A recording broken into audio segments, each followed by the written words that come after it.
아멘.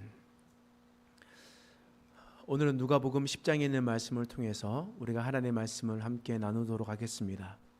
성경에 보면 사람들이 예수님께 나와서 질문하는 때가 있습니다. 예를 들어 니고데모와 같이, 또한 그런 사람들과 같이 하나님 앞에 참 예수님의 뜻을 알아가고 싶어 하는 사람이 있습니다. 그런데 반대로 예수님을 시험하려고 했었던 사람들이 참 많습니다. 마태복음 22장에 보면 바리새인과 헤롯 땅의 사람들이 와서 예수님께 질문합니다. 가이사에게 세금을 바치는 게 옳습니까? 아닙니까? 가이사라고 하는 것은 카이사르죠. 그래서 로마 황제에게 세금을 바치는 것이 옳습니까? 옳지 않습니까? 그 의도가 무엇이겠습니까? 로마 제국에 협조하는 모습을 보이면 민중의 반감을 살 거예요. 근데 반대로 세금 납부를 반대하면 지금 로마 당국에 고발할 수 있는 그런 함정의 질문이었습니다. 또한 요한복음 8장에 보면 가늠한 여인 사건이 나와요. 서기관과 바리새인들이 예수님께 나옵니다. 가늠한 여인을 현장에서 붙잡아서 예수님께 데리고 왔습니다. 그리고 말하는 거예요. 이 여자가 현장에서 가늠하다가 잡혀서 지금 왔습니다. 모세의 율법에 따르면 이 여인은 돌로 쳐 죽이려고 했습니다. 그런데 선생님은 어떻게 하시겠습니까? 라고 그렇게 물었습니다. 의도가 뭡니까? 율법을 따르라고 하면 돌로 쳐 죽여라는 뜻이거든요. 그런데 돌로 쳐 죽인다는 것은 로마법을 위배하는 겁니다. 다시 말하면 로마법에서 로마의 식민지로 있었던 이스라엘 백성들에게 유대인 스스로 사형 선고를 금지했습니다. 따라서 율법을 통해서 사람을 돌로 쳐 죽인다는 것은 바로 로마법을 위반하는 겁니다.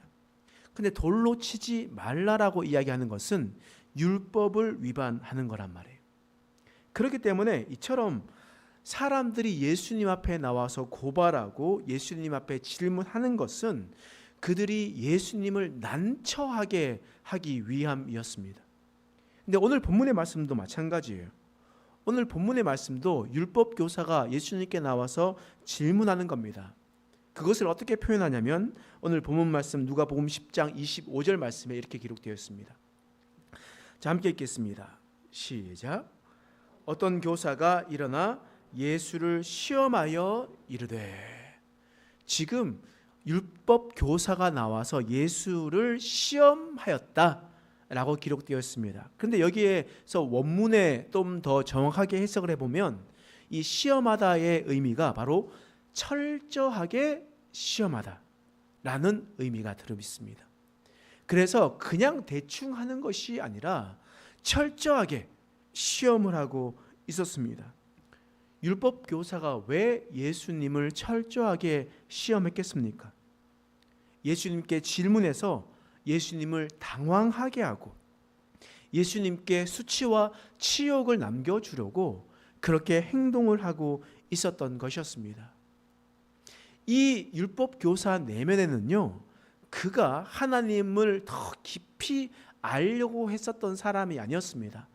오늘 본문의 말씀에 이 율법 교사를 이렇게 성경은 이야기합니다. 29절 말씀 함께 읽어보겠습니다.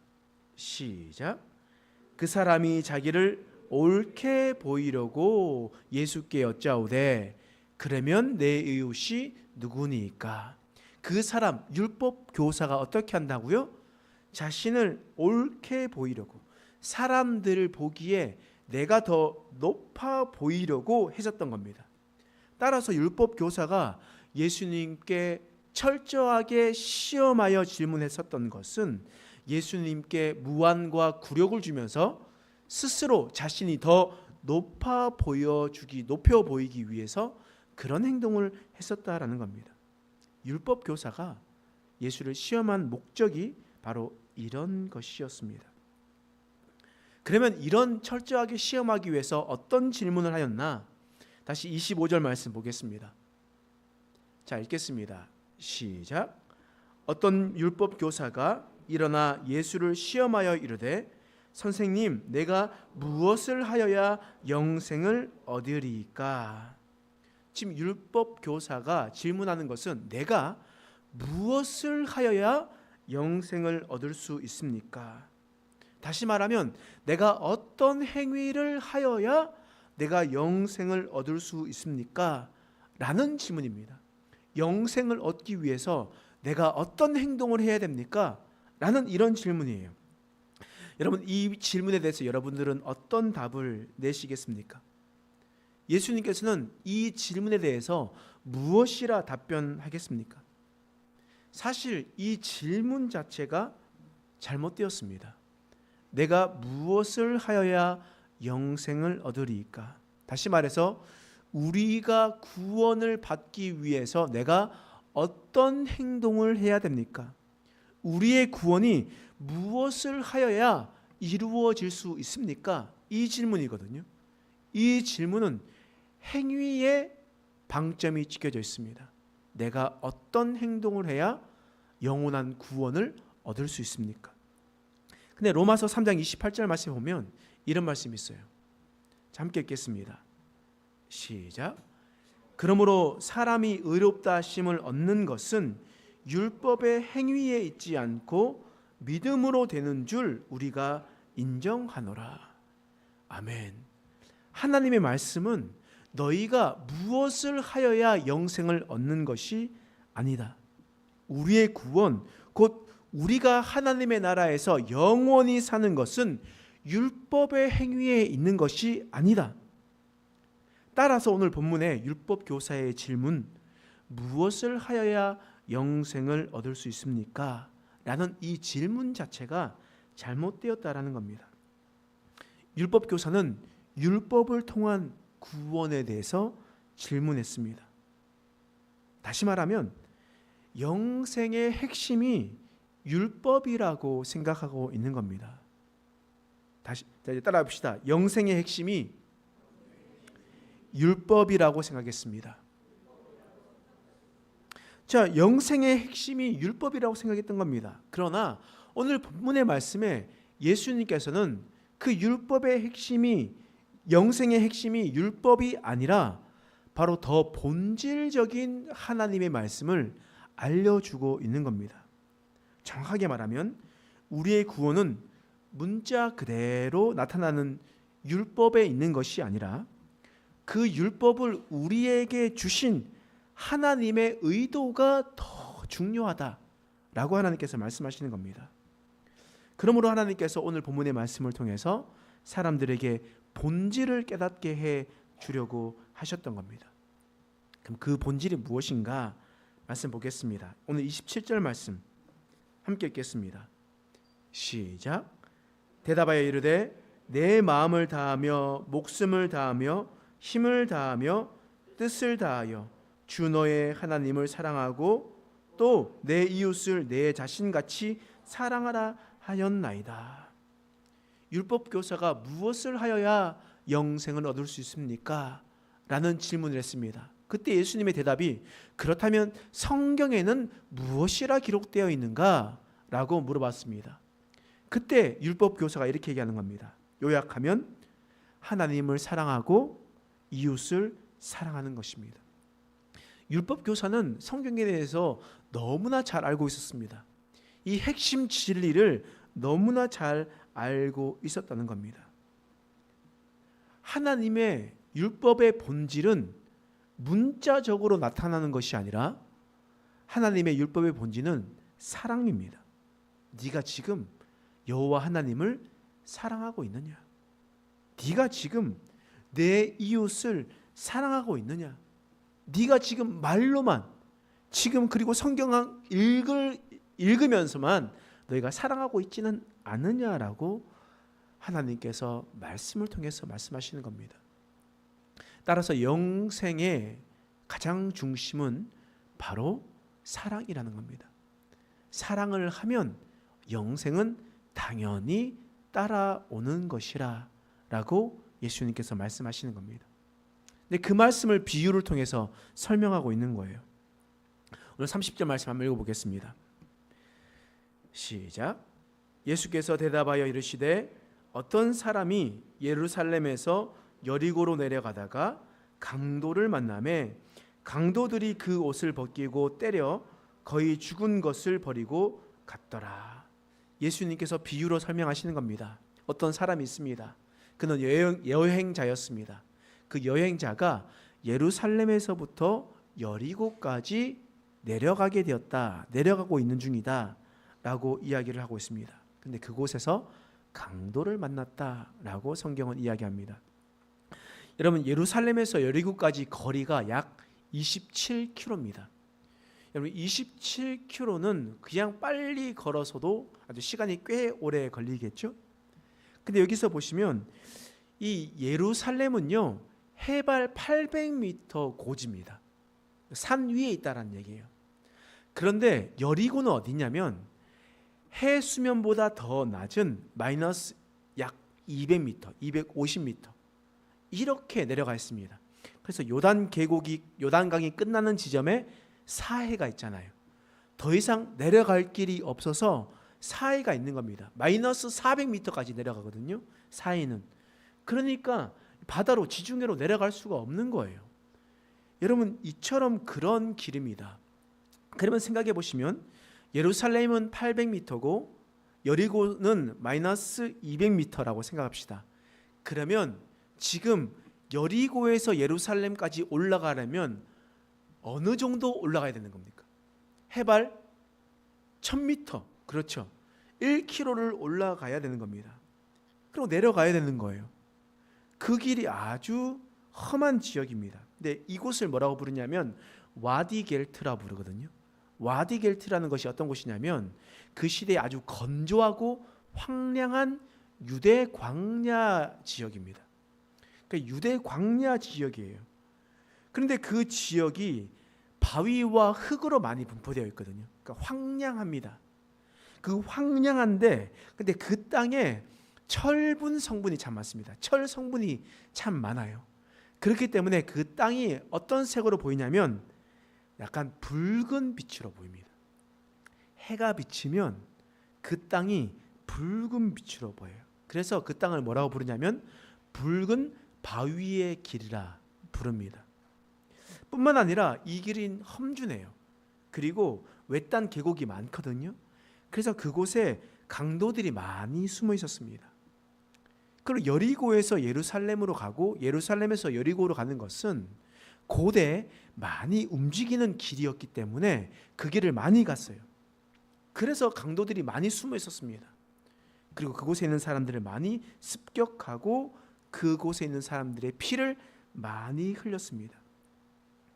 따라서 여행자들이 이 길을 가는 것을 좀 싫어해요. 근데 갈 수밖에 없어요. 그리고 실제로 그 피를 흘리는 사건이 아주 많이 흘렸습니다. 그래서 철 성분도 있고 또 피 비린내가 난다고 해서 그 길을 뭐라고 불렀냐면 피의 길이라고 불렀습니다. 붉은 바위의 길, 그리고 피의 길, 이런 곳이었습니다. 이런 곳을 이 예루살렘에서 여리고로 가다가 그런 길이었기 때문에 바로 강도를 만났습니다. 그리고 피를 흘려서 쓸어 가져가고 있는 거예요. 근데 그 당시에 그런 사람들이 종종 보였다라는 것을 역사적으로 우리는 알 수가 있습니다. 그래서 예수님께서 설명을 하고 있는 겁니다. 이 길을 걷고 있었던 강도 맞은 사람, 어떤 일이 있었냐? 31절 32절 말씀이에요. 자, 함께 읽겠습니다. 시작.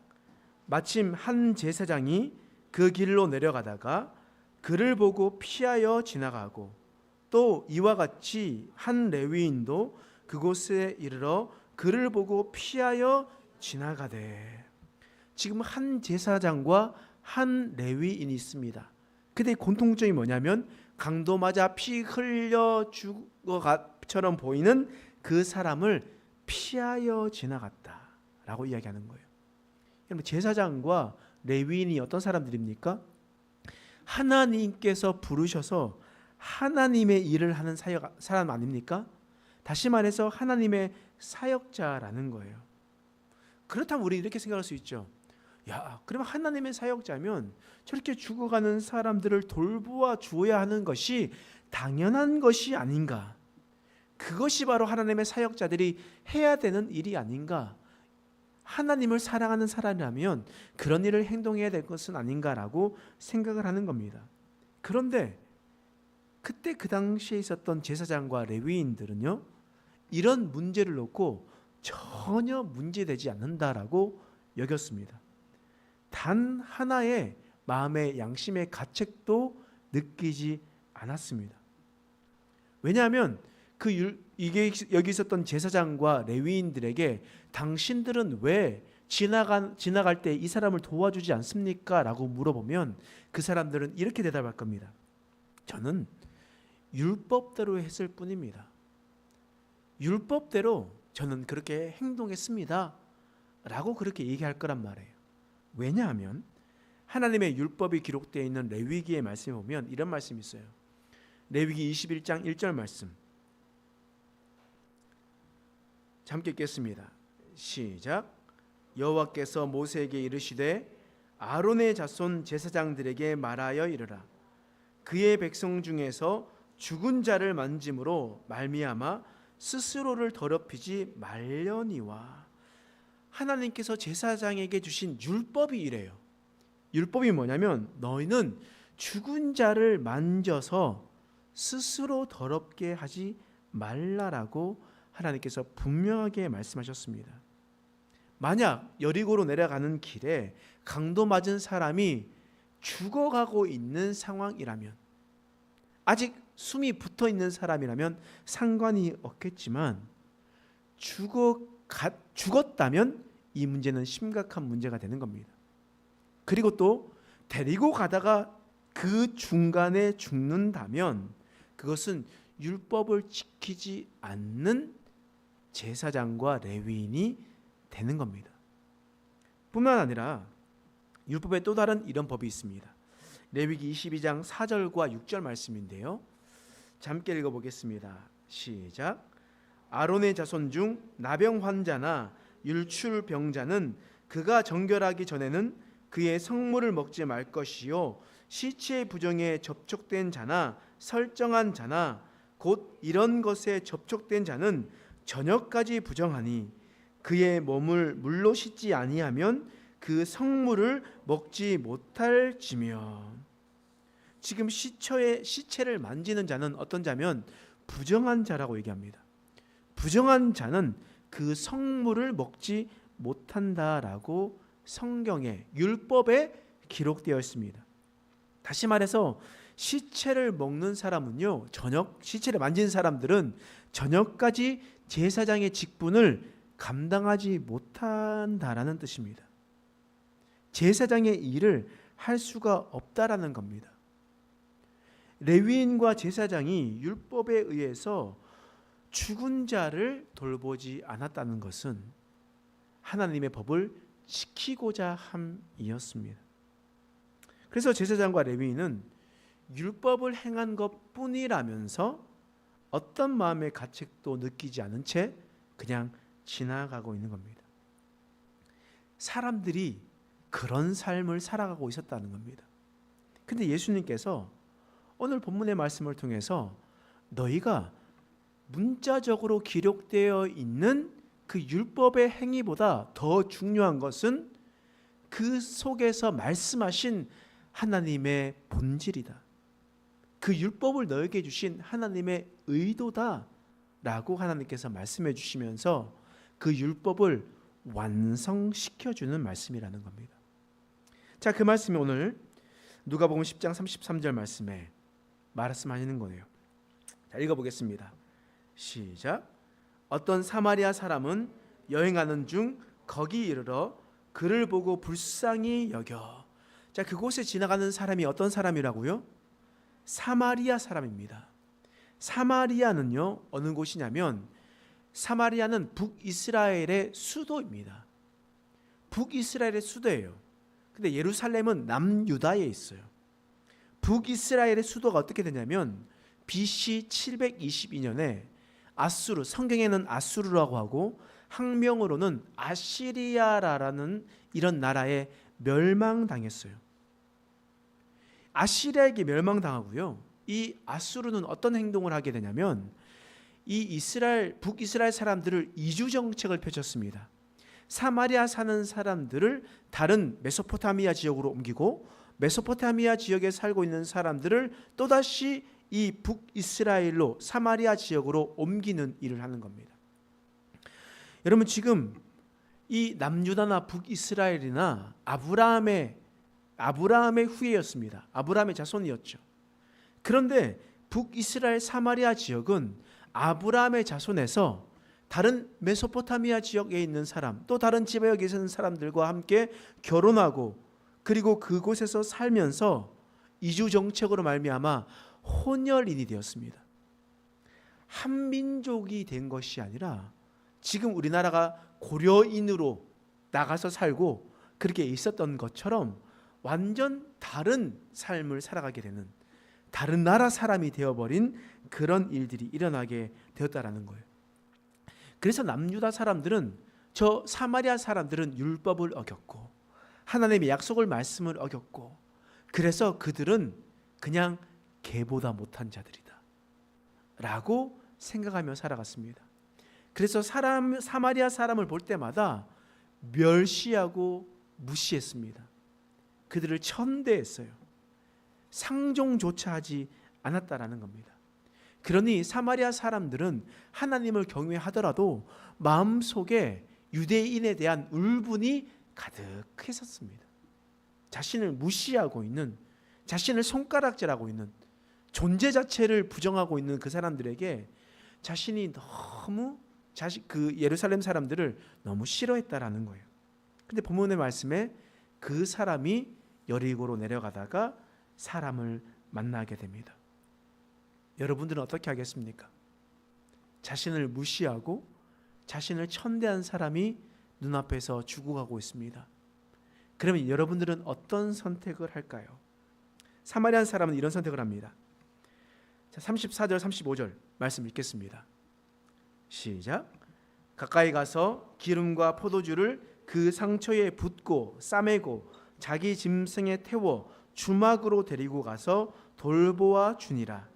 그 이튿날 그가 주막 주인에게 데나리온 2를 내어주며 이르되 이 사람을 돌보아 주라. 비용이 더 들면 내가 돌아올 때에 갚으리라 하였으니. 사마리아 사람은요, 주저하지 않고 그 피 흘려가는 사람을 도와주었습니다. 그리고 자신이 타고 있었던 짐승을 내어주었습니다. 주막에 가서 돌보아 주었습니다. 그리고 2 데나리온, 그러니까 이틀치 일당, 이틀치 노동자의 품삯을 주막의 사람에게 주고 돌보아 달라고 했습니다. 그리고 혹 더 필요하면 내가 돌아오는 길에 반드시 갚겠다라고 이야기를 했습니다. 사마리아 사람은요, 자신의 입장을 생각하지 않았어요. 자신의 고정관념을 생각하지 않았습니다. 자신의 편견에 사로잡히지 않았습니다. 자신의 손가락질하고 있는 그런 사람이라 할지라도 도움이 필요한 자 앞에서는 맨발로 달려가서 도와줄 수 있는 그런 사람이었습니다. 예수님께서는 이 비유를 말씀하시면서 우리에게 무엇을 요구하시는가? 37절 말씀 함께 읽어보겠습니다. 자, 함께 읽겠습니다. 시작. 이르되 자비를 베푼 자니이다. 예수께서 이르시되 가서 너도 이와 같이 하라 하시니라. 너희의 이웃이 누구냐? 자비를 베푼 자니이다. 예수님께서 말씀하시되 그러면 가서 너도 이와 같이 하라. 이 말씀이 무엇이겠습니까? 너희가 기록된 율법의 말씀, 문자 그대로의 말씀을 지키는 것보다 하나님의 의미, 의도가 포함되어 있는 그 사랑을 행하는 것이 더 중요한 것이다. 너희도 이와 같이 하라라고 말씀하고 있습니다. 여러분, 주일을 성수하는 것 너무나 중요한 것 아니겠습니까? 당연한 거죠. 주일을 성수하는 것은 하나님의 명령입니다. 하나님의 택하신 날, 하나님께서 구별하여 드린 날을 지키라는 것은 하나님의 명령이에요. 반드시 지켜야 하는 것입니다. 그런데 예배를 오는데 눈앞에서 교통사고가 났습니다. 그런데 눈앞에 있는 사람이 피를 철철 흘리고 있어요. 근데 보니까 자신을 너무 무시하는 사람입니다. 자신을 너무 조롱하는 사람입니다. 그리고 금전적으로 자신에게 수많은 손해를 끼쳐가지고 그냥 그만 바라보면 이를 가는, 쳐다보기만 해도 싫은 사람이 있습니다. 도와주겠습니까? 도와주지 않겠습니까? 뿐만 아니에요. 사고 처리를 하는 중에 그곳에 있으면요, 예배를 지킬 수가 없습니다. 또 그 사람을 도와줬을 때는 내가 지금 정성스럽게 이쁘게 옷을 입고 준비해 왔었는데, 근데 그 모든 것이 다 엉망진창이 될 거란 말이에요. 그럼 여러분들은 도와주실 겁니까? 말 겁니까? 율법에는, 하나님의 말씀에는 주일 성수하는 것이 당연한 것이다. 당연한 거죠. 근데 하나님께서 말씀하시는 것은 그 안에 죽어가는 사람을 살리는 것이 하나님께서 너에게 주시는 메시지다라고 얘기하는 겁니다. 사실 오늘 본문의 말씀에서는요, 제사장과 레위인을 정죄하려고 예수님께서 그런 말씀을 하신 것이 아닙니다. 본문의 말씀을 통해서 말씀하시고자 하는 것은 문자적으로 기록된 그 율법을 지키려고 노력하는 것보다 더 차원 높은 것이 있다. 더 중요한 것이 있다. 그것은 바로 하나님께서 우리에게 주신, 율법을 주신 의도, 그것을 본질을 정확하게 파악하는 것에 있다라고 주님께서 말씀하고 있습니다. 여러분, 하나님의 본질은 사랑입니다. 하나님을 뜨겁게 사랑하고 이웃을 사랑하는 것입니다. 그 사랑하는 것이 본질이에요. 그 본질을 떠나서는 아무것도 아님을 하나님께서 말씀하고 있는 겁니다. 그럼 여러분들의 착각에서 그러면 주일 성수 안 해도 되겠네요. 도움이 필요한 사람이 있으면요, 그냥 내가 가서 다 도와주고 다니면 되겠네요 라고 하는데요, 여러분 생각하시면 여러분들이 사랑한다라고 이야기하는 것이 방종이 될 수 있음을 기억해야 됩니다. 사사기에 나타나 있는 자신의 소견에 옳은 대로 행하는 것이 아니라 정말 하나님이 보시기에 내가 하나님을 사랑하고 또 이웃을 사랑하기 때문에 철저하게 하나님 앞에 고민하고 선택하는 그런 결정이어야지, 여러분들 목사님께서 이렇게 말씀하셨으니 저는 다음 주에요, 저는 이웃을 사랑하기 때문에 이웃 사랑해서 저는 저기 꽃놀이 갑니다. 됩니까? 안 됩니까? 여러분, 그런 의미가 아니라는 것 여러분 잘 아시죠? 하나님의 숨겨진 의도, 목적, 그것을 우리가 잘 알고 있어야 되는 것입니다. 말씀을 마무리하겠습니다. 오늘 율법 교사는요, 예수님께 나왔습니다. 선생님, 영생을 얻기 위해서 우리가 무엇을 해야 됩니까? 무엇을 해야 우리가 영생을 얻을 수 있습니까?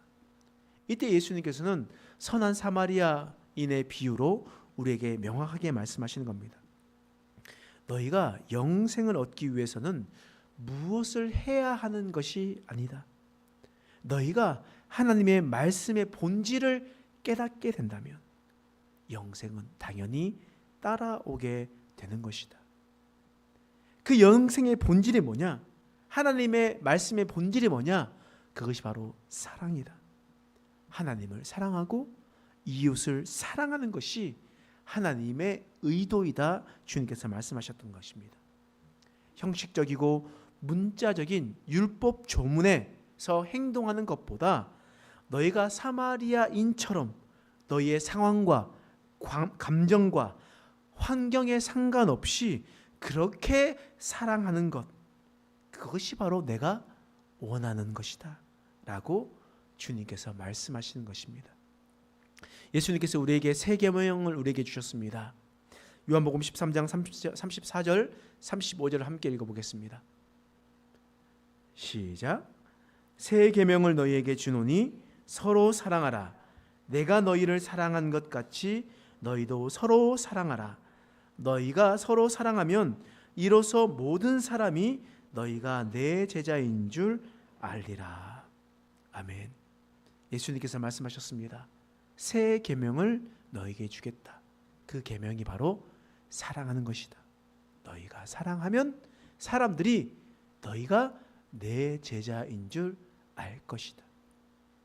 여러분, 그렇다면 바꾸고 말하면 이 한국 땅에서 개신교도들이, 기독교인들이, 교회 다니는 사람들이 너희가 어떻게 예수의 제자일 수가 있냐? 세상과 똑같이 살아가는데 라고 이야기를 한다면 우리 마음 가운데 무엇이 부족하기 때문입니까? 사랑이 부족하기 때문입니다. 크게는 두 가지죠. 하나님을 사랑하는 것이 부족하기 때문입니다. 자신을 더 사랑해서 문제입니다. 하나님을 사랑하는 것만 생각해서 그렇습니다. 교회에 나와서 무언가를 하는 것만 생각해서 그렇습니다. 그렇지 않습니다. 하나님은 똑같이 두었습니다. 너희가 하나님을 사랑하는 것과 같이 너희도 이웃 또한 그렇게 사랑하라. 너의 자신처럼 사랑하라 말씀하셨습니다. 우리가 그렇게 사랑하면요, 세상이 우리가 예수님의 제자인 줄 알게 된다라고 얘기하셨습니다. 우리가 하나님의 본질, 사랑 앞에서 살아가는 저와 여러분 되시길 간절히 축원합니다. 기도하겠습니다. 하나님, 우리의 말씀 가운데 서게 하신 것 감사합니다. 우리가 주 은혜 가운데 서게 하여 주옵소서. 우리가 율법의 조문에 따라 행동했었던 제사장과 레위인의 행동이 아니라 자신의 상황과 환경과 감정에 상관없이 주님의 사랑을 증거하기 위해 행동했었던 사마리아인들처럼 우리가 주님의 사랑을 증거하며 서로 사랑하며 살아가는 인생 되게 하여 주시옵소서. 감사드리며 예수님의 이름으로 간절히 기도드립니다. 아멘.